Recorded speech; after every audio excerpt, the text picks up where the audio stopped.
We are less than an hour away from President-elect Trump's big election win becoming official. Congress will certify his victory today, and Vice President Kamala Harris is set to preside over her own defeat when the joint session convenes at 1 p.m. Eastern Time. She will be only the third vice president in recent decades to do so, after Richard Nixon in 1960 and Al Gore in 2000. So we will be watching history today, Harris, but in some ways we'll be seeing history repeat, because when you really think about the hand that President-elect Trump's being dealt, it's much like the hand Obama dealt him, with a broken border, with ISIS seemingly on the surge, with our enemies emboldened like North Korea and Iran. It's a similar hand Biden's giving him. Yeah, the irony there, though, is if the border wasn't what it should have been, and part of that was all those undocumented children who had been let into the country illegally under Obama, he was the deporter-in-chief, though, of criminal aliens. So, I mean, it's so much worse now than even then. It was bad, but now it's even worse. Look, this is also a situation where you basically beat two candidates. I mean, the Democratic Party destroyed their own in Joe Biden by taking him off the ticket and replacing him with someone who also couldn't beat Donald Trump. So it's almost like I don't know, punch two birds with one stone. I hate to put it that way, but that's kind of what it's like. And so politically right now, it's got to be tough for Kamala Harris. She failed on one of her biggest assignments, if not the biggest, in border. That's one of the biggest issues that ushered him into the office, as you just pointed out. But she's also failing because now she's on a date that they had hoped, and you know what they were doing in ads and everything about this date, January 6th. And in fact, all these years later, it is the exact date that she certifies Donald Trump. Don't think that's not lost on anybody in the Democratic Party. They may not want to say it out loud, but just dial up those ads and see what they were using. Jeremy, Steve Kornacki put the magnitude of Trump's victory in a very interesting way. I heard it over the weekend. We all know Trump won all 7 swing states. Trump got the highest raw vote total of any Republican president. New York Post reported that a while back. But here's Steve Kornacki on something I hadn't heard. Listen. Put this all together, and basically 1/3 of the non-white vote was won by Donald Trump.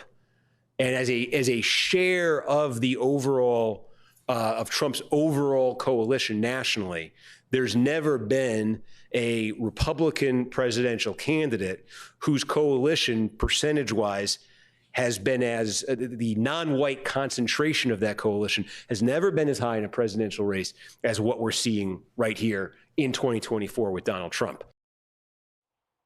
That is perhaps the greatest political accomplishment I think Donald Trump has made.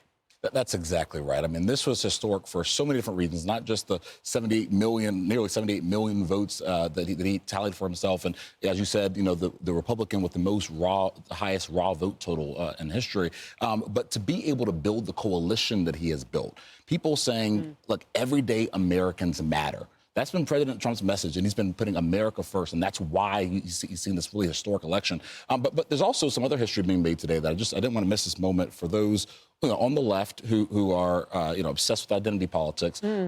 Vice President Harris will preside. She'll be the first woman of color to preside over her own election defeat today. So, congratulations to her. But in all seriousness, Donald Trump broke the Democrat Party. I mean, the Democrat Party right now is in a total identity crisis.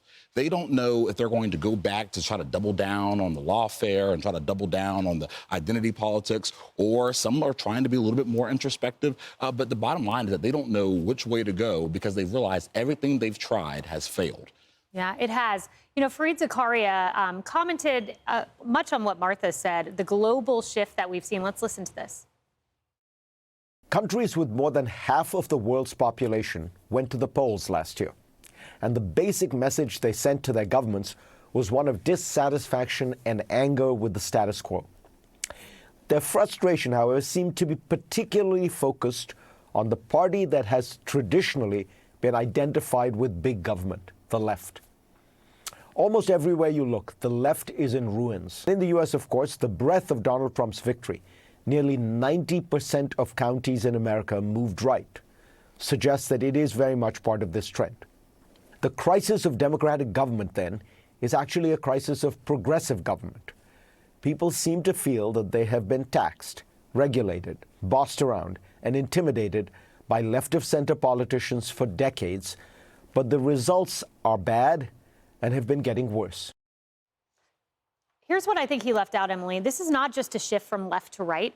This is a working class shift that we are seeing globally. It's the truckers in Canada. It's the steel workers in the United States. It's a realignment of the working class that typically identified with liberal politics to a more conservative-minded governance. Because he's absolutely right in that thoughtful point, which is that while here, the narrative was an attempt to shape the party of the left as one fighting for the individual over the masses, being seen, being heard, not being offended. The reality was it was just big government. And all of those members of big government were telling those individuals exactly how to feel, how to think, and how to vote. And if they didn't do in lockstep, then they were canceled and banished. And the result, again, as he said so perfectly concisely, was that the overregulation in this country stifled the American population. The cancellation of ideas, the censorship of thoughts and communications stifled the American people and across the world. And at its heart, there might be ideas in there that are worth embracing and noting. But at the end of the day, that's reflected in freedoms.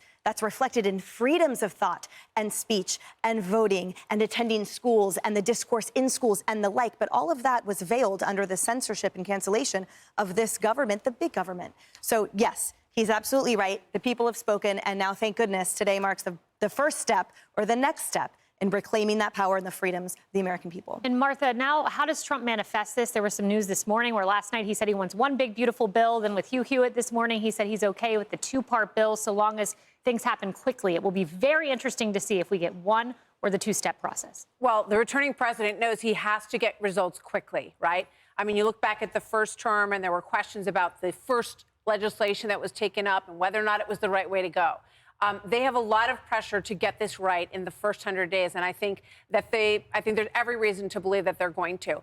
One of the things that strikes me as I hear everyone talking about this around the couch is taxation and the onerous nature of taxation that the left has told Americans for decades was going to make things better because they were going to give their money to the government and the government was going to take care of them. And as Fareed Zakaria breaks down in his piece really well, in New York City, we pay 10 times what they pay in Miami-Dade per student for education, 10 times. And look at the really horrible results that we get.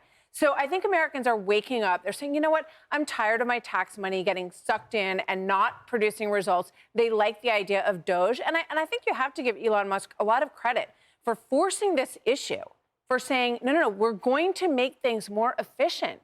And this is a huge undertaking, and I think that it's very significant that President-elect Trump has really given him, the credence of this message, and there's a huge burden on them to actually carry this out to the greatest extent possible. It's such a fantastic point. You get no tax on tips, no tax on overtime. You might have a movement that outlasts the person of Donald Trump. It keeps conservatives in power for quite some time. Can I ask you a question? Because out of all of us, you've actually seen the first 100 days or the middle part even of a White House. What's going on in those first 100 days? Well, now you have, Donald Trump Jr. said this over the weekend. I think it's such a good point. You have a president who had 4 years to sit there and think through exactly what he wants to do. If you think he was just sitting at Mar-a-Lago, that is not what he was doing. Yeah. He has planned this out meticulously. You will not see a situation, I predict, like Affordable Care Act being overturned where the thumbs down. This is going to be, I think you could get one big, beautiful bill.